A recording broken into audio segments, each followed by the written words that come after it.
না না।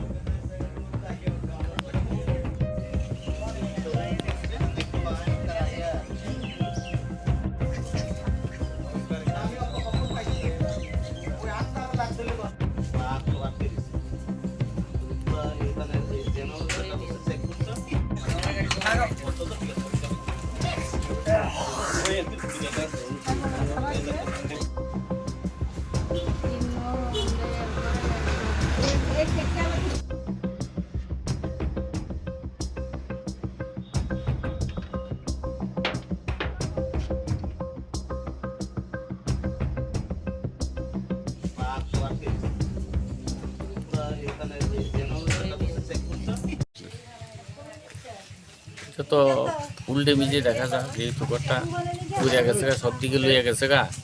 হ্যাঁ, এখন তো আমরা সরজমিনে দেখতেছি সবাই মিলিয়া যে এইভাবে গত চাল টাল দক্ষিণ দিকে উড়িয়া একদম নিচে হ্যাঁ ফেলে দেয়। যাক, আমরা যা দেখছি সেটা সঠিক আছে।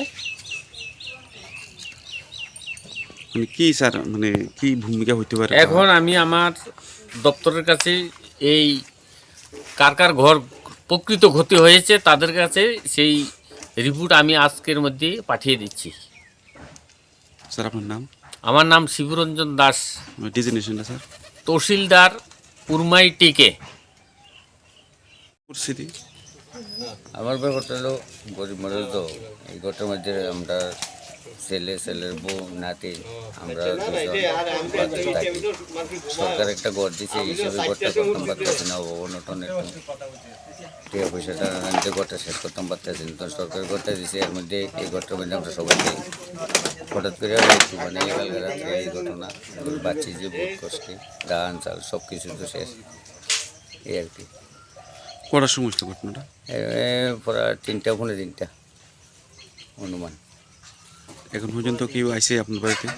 আমার বাড়িতে প্রধান আইছে, 2 নম্বর প্রধান আইছে, এরপরে সেক্রেটারি সাহেব আইছে, সাংবাদিক আইছে, সবাই আইছে, প্রচুর মানুষ আইছে। মানে আপনার ঘরে কয়জন আছেন আপনার ঘরে? আমরা 5 জন। কিভাবে বাঁচলেন এত ঝড় তুফানের ভিতরে?